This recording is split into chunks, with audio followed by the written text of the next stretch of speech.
I just want to say thank you, Martin. Thank you, everyone, for coming to this event because it's been a while. I've been in this cannabis, doing this for 5 years now, and it's been a roller coaster. Margaret knows that it's been a roller coaster, but we started Cannara from the ground up. I'm going to go through our whole story, but I just want to say thank you for coming today, and seeing all these people restores my confidence that this is the time that Canadian cannabis is going to shine. There's real companies out there. It's a real industry, like Andrew said. The opportunity is now to find the diamonds in the rough. There's two of us here today, and we're gonna show you why we think Canadian cannabis is truly an exciting moment. So let me introduce you to me firstly. I'm Nicholas Sosiak, CFO of Cannara Biotech. I've been with the company since 2019. I'm a CPA. I previously worked at Dundee 360. I did a bunch of real estate projects. I was in, doing the accounting, public statements, and all that. But I have a passion for cannabis ever since I was a young boy. So it helped me just get through life and get through the hard things that getting A's on my exams and all that. It was all because of the weed. But what led me to where I am today is I was, the accountant for a real estate company, and I saw Canadian cannabis legalized, and I said, this is an opportunity for me to get into an industry that I'm passionate about, invest my money, and become part of it. I took the other approach of investing into Aurora and Tilray and all these companies.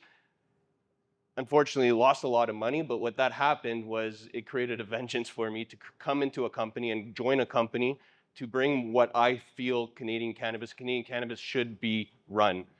So that was back in 2019 where I made the decision. Cannara was just about to go public. So I joined as VP Finance, and ever since we were a blank facility, like nothing, no assets, we were 5 people. And today we have over 1.6 million square feet, over 400 employees, over $100 million of revenue, all built here in Quebec. No acquisitions, no mergers, all organically built. So I'm CFO, so I do all the accounting, all the finance stuff, but I'm also the product developer, product tester, brand developer. I have my hands on everything, but what that allows me to do is I know what the customer wants. I also know how to cost it. And I'm basically just creating stuff that I know people want at a price that I can make money at. And then we just execute through the cultivation and the distribution. And that's pretty much us in a nutshell. But let me go through why we're an emerging leader in Canada. We're 7th largest LP in Canada. That's pretty good for a Quebec-based company. We're actually number 3 in Quebec, probably about a point and a half away from the 2 big guys. And this, what Andrew said with the vapes coming in November, we're one of the largest producers of live resin vapes in the country. So to bring that product here in Quebec, where Quebec knows our brands, knows our products, knows our product quality, we feel we're going to capture a huge chunk of that market. So we're truly, truly excited about becoming number 1 Quebec LP by the end of this year. We're also the 4th largest producer based on square footage. I'm going to go through what we acquired, but we acquired a 1 million square feet facility from the Green Organic Dutchman, which was built for $300 million. We bought it for $27 million. With that facility, it's a hybrid greenhouse, but what is different from most greenhouse facilities is that this was purpose-built for cannabis production. It's separated into 24 grow zones. So we're able to scale zone by zone in lockstep with the quality and consistency and the demand for our product. So today, we're at room 12 out of 24, and we could produce over 40,000 kilograms. That's 40 million grams of cannabis that we're churning out of Valleyfield and Farnham, just about an hour away from here. We're going to scale that project. We can go up to 100,000 kilograms. That's going to be scaled from fiscal 2025 to fiscal 2029 in proper steps, all for Canada. Could we scale faster internationally? Absolutely, but we chose to focus on Canada. Our Q2 financial results, which was for the 6 months year end of February 2025, we posted over $72 million of revenue. That's an over 40% growth from where we were last year. Net revenue, 51.7 million, because the government took like 33% of our revenue. And gross profit of 20.6 million, which is a margin of 40%. So we are fully vertically integrated. What that means is that we control from seed all the way to the sale. As we scale up, we control our margin. Unlike producers who have to buy and sell and they're affected by price increases or anything like that, we control the whole grow. As we scale up, our margin increases. So right now we're at 41%. Our target objective is to be at 45%. Our adjusted EBITDA, 13.1 million, net income of 5.6 million, and operating cash flow of 3.3 million.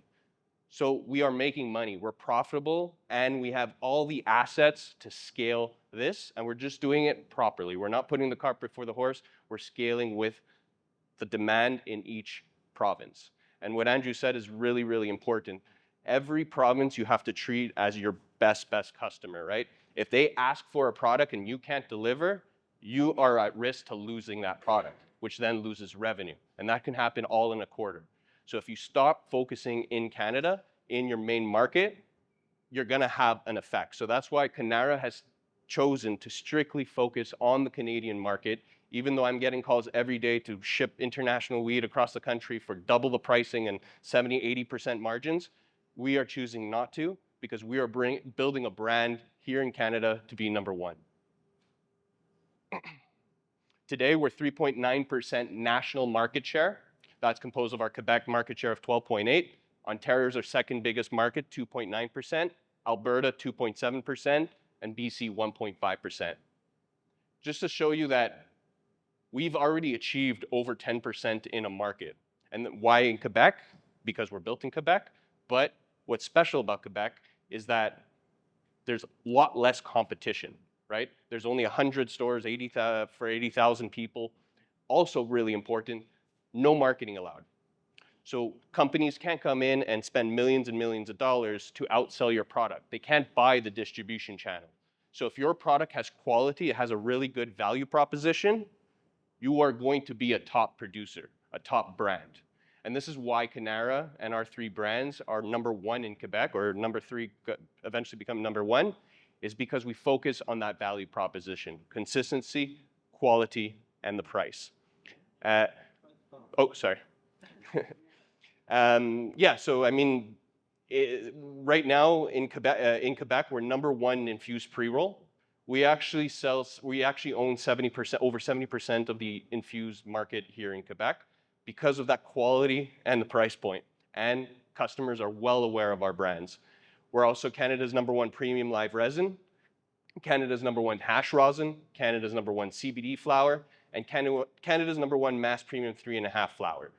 So all these number one positions, just to show you that we've been building these brands, we've been scaling, but we've been scaling properly. We went from 0 grams of cannabis to over 40 million grams of cannabis, and we're still holding these number one positions. So talking about how we can do this. The Farnham facility was the first facility that we bought. That was a 625,000 square foot facility. We carved out 170,000 square feet for cannabis production. The remaining of the asset itself is actually leased out to long-term tenants. So we're making about $3.5 million of lease revenue, which in the early days helped us really build out Farnham and our cultivation center and reinvest into the cannabis operation.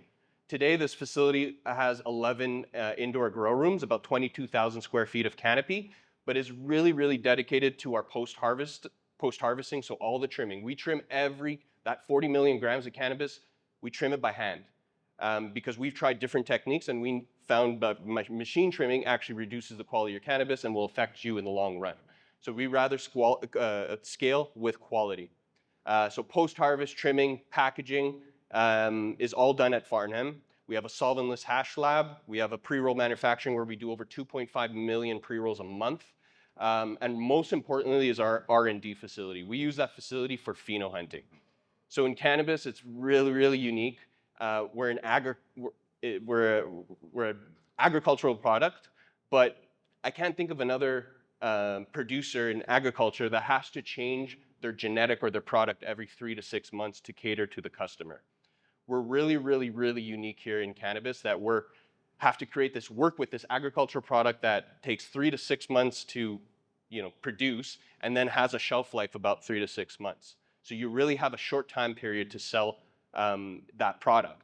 And customers want different, unique genetics. They always want new flavors, different highs, different that, which is akin for me, I call it more of the fashion industry, where it's a very high pace and you have to keep up with all the trends and show them new things and really become trendsetters. So that's what we call phenohunting. We actually hunt or find genetics that have all these unique profiles. We go over 1,000 genetics per year to hopefully find 3 to 4 genetics. So we have to sift through all those genetics, spend millions and millions of dollars to go through and find the next best cannabis genetic. The reason why is that you can't go out and buy those genetics. There's no producer that's just selling those genetics that hasn't sold it to somebody else. You're not creating your IP. So unfortunately, it's hard, but fortunately, it allows us to really create intellectual property within your organization, focus on genetics, and then genetics will propel your products and your brands. We also have a tissue culture. So tissue culture lab, we take all our plants, all our mother plants, all those genetics, and we put them into tissue culture to preserve them and save them from any diseases or future issues with the cannabis genetic. And we're also registered Health Canada lab, where we can actually test our own product, THC, CBD, and all the requirements that Health Canada requires, which provides us a lot of cost savings because it's very, very costly to send your cannabis every single lot that you have to produce out. So we have been working on this for over 5 years, and we've made sure that we're completely, fully integrated so we can achieve those economies of scale that we built this for. But the holy grail for us is Valleyfield. That changed completely our profile. Farnham, we were producing 7,000 kilos out of it. Now we bought this thing in 2022 where we can produce over 100,000 kilograms. So this was built by the Green Organic Dutchman, large project, built by the best engineers from the Netherlands, bells and whistles, fully state-of-the-art, purpose-built for cannabis production, and that's really important. Like I said before, if you're just growing in one big room, and now you have to find all these different genetics that require different treatments, different nutrients, different irrigation schedules, that's practically impossible to achieve the quality that the customer wants in a big greenhouse. So with this hybrid greenhouse that's separated into 24 rooms, we have 25,000 square foot facilities that we treat one by one. We started with 1 in 2022, and over the past 2.5 years, we scaled that up to the 12 rooms, and then we're gonna just copy paste that onto the other side, the east wing, where we have another 12 rooms, and continue that scaling up from 12 to 24 over the next 2 to 3 years. And that's what's really exciting, because right now we're at over $100 million, and if we can double, we're over 120 now this year, but if we double that, we can generate over $250 million in just activating the assets that we already have. So like I said, 12 grow rooms today. We have 100,000 plants growing 40,000 kilograms.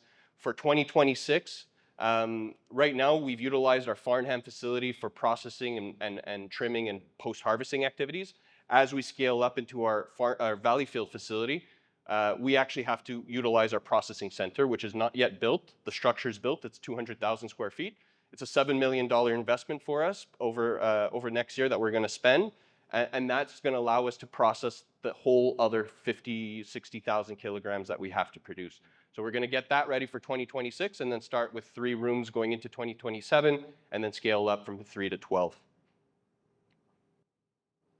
As I said before, this is pretty much the ramp up plan. How we started in 2022, 22,000 kilos, went up to 40 this year, and gonna end 2029 with over 100,000 kilograms. Why we chose Quebec? Quebec is truly important for our strategy. So number one, 70% of my cost of cultivation actually comes from 2 components. Comes from electricity and comes from labor. Electricity happens to be the cheapest here in Quebec, which is an amazing opportunity for us. We were also in the Valleyfield facility. We have a unique development rate where we also get discounts on the already low rate in Quebec. So we've taken that advantage in addition to labor. Labor, if you look at the different comps across Canada, we have the cheapest labor in Quebec. So those two components are 70% of my cost per gram, which is about 60 cents today. And that allows us to really carve out that unique value proposition that I was talking about, where we focus on high quality product and we provide it at a really value price. Again, why Quebec? Highest barriers of entry. There's only 174 brands and 67 producers in Quebec versus Ontario, where there's 784 brands and 346 producers. So much less competition here in Quebec. Plus, you add the marketing feat in Quebec. If you have a great product, you will sell. And again, Quebec is the third largest retail market, with vapes coming up, unlocking edibles, as all the 3 points that Andrew stated. We think it's going to be a huge market here in Quebec. We're going to be number one in Quebec, and what that allows us to do is utilize that strength and bring it outside of Quebec into the other provinces, Alberta, BC, and scale up our 2%, 3% market share to 10% nationally, and we've sold everything. So scalable quality, number one feature, for a competitive advantage for us. Price competitiveness. We've actually proven out that we can create brand loyalty. We have consumers, some of my genetics, Cuban links and all these things, usually they have a life cycle of 6 months, a year. My genetics have lasted over 4 to 5 years and still are part of the highest SKU selling in my portfolio. So if you can find unique genetics, you will earn the customer, and if you can continue having that consistency of your product, you will keep your customer. And we've proven that out. People say that brand loyalty doesn't exist in our industry. I absolutely think it does. We have repeat customers. They keep coming back for our product. They get excited. We also have accessories and clothing that we sell, where we sell over $40,000 with no organic sales or online sales. This is just to bud tenders a month on merch product. So people are actually buying the brand. We innovate in products and genetics. Extremely important. If you don't have a pheno hunting program, a genetic program, or innovation in your products, you're dead in the water. And if you don't take care of your customer, you're also dead in the water. So we focus on all these points. We treat every single customer like it's our last. All right? We innovate. We create genetics. We have all the assets to scale this business. 3 brands that we've been working on since 2019, Tribal, Nugs, and Orchid CBD. Again, brands we originally started with, didn't acquire any brands. We have never introduced these brands, scaled them from 0 to over $100 million of revenue. And yeah, Tribal is really focused on our house of genetics. So we continue investing in the genetics that we find. We find them, we release them under Tribal, and then we have a set product format. So flower, pre-rolls, live resin, dabbable products, and infused pre-roll. Every genetic that we find will get those 5 products. Under Nugs, it's more of a bulk selling. We find unique opportunities to offer value to our customer. And then the Orchid CBD brand focuses on CBD-based genetics. And all that leads to, actual sustainable financial results. We've been, like I said previously, we generated actual healthy adjusted EBITDA. We're generating operating cash flows. Our cash on hand is healthy. It's actually increasing every quarter. Our working capital, we're backed by BMO, Tier 1 bank, who has over $45 million debt with us.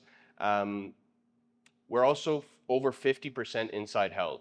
So I didn't talk about our CEO, but our CEO is the founder of the company.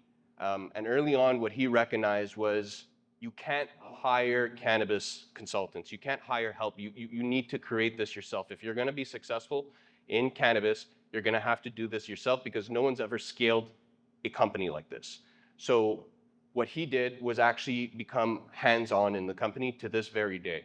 He is there 8 hours a day at both facilities, making sure our facility is run like a Swiss clock. He owns 25% of the company, so he's extremely invested in the company. Our partner, who sits on the board, Derek Stern, also owns 25% of Limbeck Investments. and then probably another 20 to 25% is family offices here in Montreal. So very tightly held float. Yeah, we've been in it for, we've only done one raise in 2019 at $1.80, other than the founder shares at $1, at $1.80, and we're trading today at $1.30 on the stock market. So we're, I think, at a pivotal point in our story where we're actually producing results. We have good structure. We have the assets.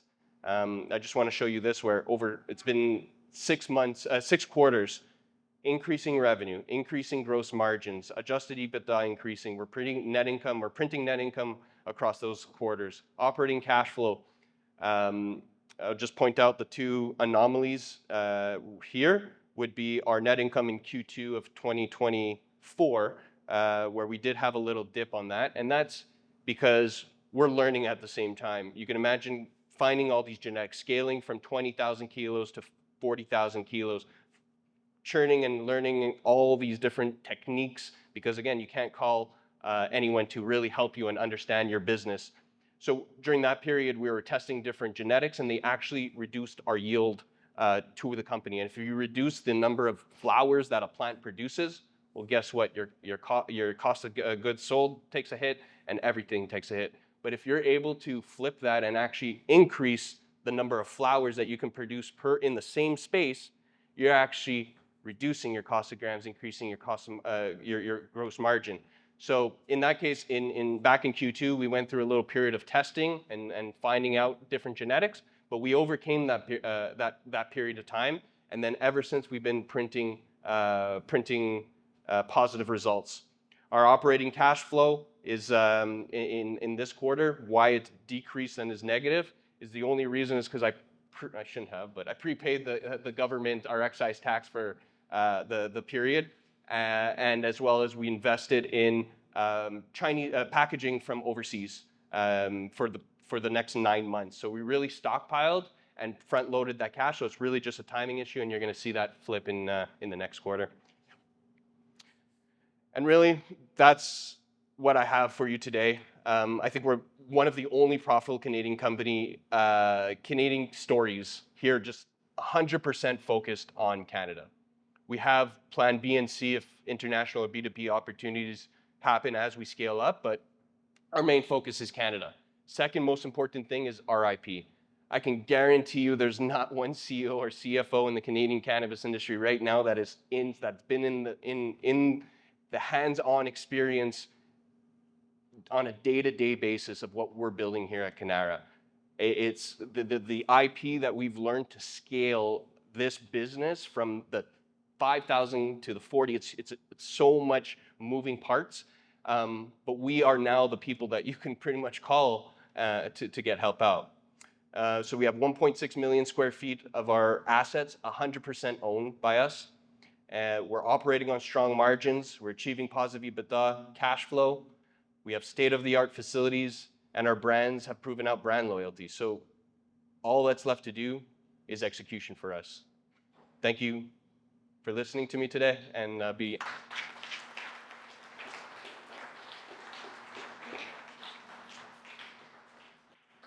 happy to open the floor for any questions. 2 minutes?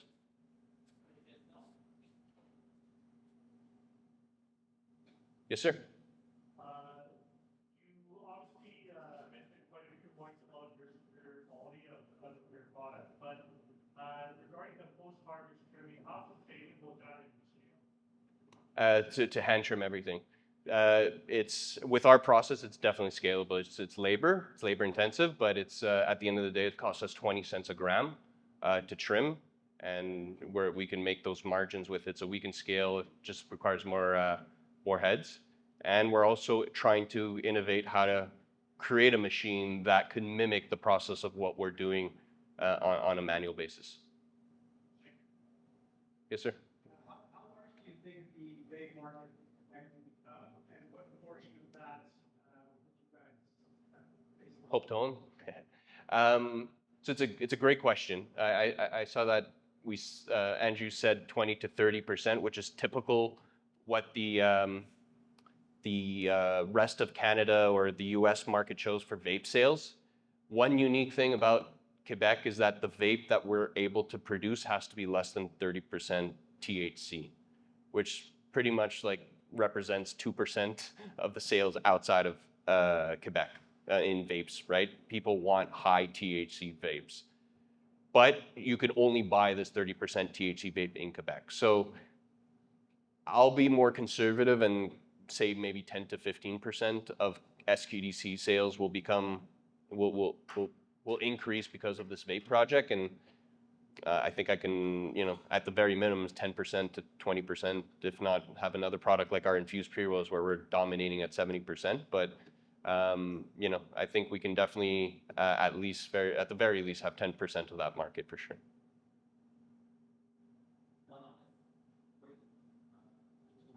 Yep. Question about how much of that advantage is it to have cheap energy, correct? Percentage-wise, if you were in the other province, how much would it cost? How much if you're upgraded thanks to your budgets? Yeah. And the question was is the debt that you have, is a mortgage backed up on your properties? So I'll answer the second question first. So we have a term loan with BMO. It's backed by the assets held by the company, so our Valleyfield and Farnham facility. We have a term loan, and we have a credit line of 10 million, which 6 million is drawn. And the last one is that we have also a $5.5 million letter of credit for Hydro-Quebec because they built a $7 million 75 megawatt transformer station, a power station dedicated to the Valleyfield facility. So that costed $7 million. And basically the letter of credit will, as we use electricity over the next years, it'll decrease and then that will just go away. So we actually don't have to pay for it. But we do have a lot of power at Valleyfield, which is really good to continue operating our facility. And your first question? People are operating in BC. Yeah, the electricity. Yeah.